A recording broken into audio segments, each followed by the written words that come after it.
Kasem tuning mong kasem yang tuning o pilihat sana tu huli kamu kayu ba pulihat kayu ba penggumat tu sekat saya jadi kami kalau berkenan saya akan beri di dalam satu nilai kehidupan kita sebagai cari lagi saksama pemimpin zona mulai kau akan mulai tak disiapkan orang kamu lihat dia koktan terlalu sukuan jadi macam-macam orang yang berkata saya setiap tu ni jangan balik jangan mui itu hal terkawan kau saya aman orang yang istilah naik hal saja aman insya kalau kita yang hal lalu zain and kita ibu kita aman insya kita yang members saya berkata boleh Jadi nama orang semua pakai boleh,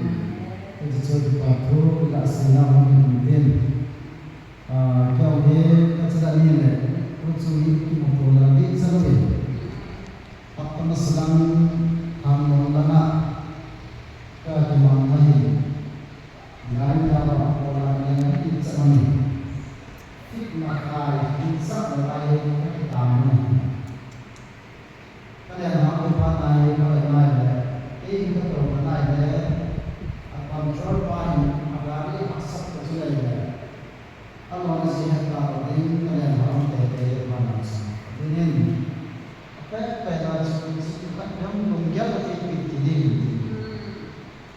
Ini ada yang bersama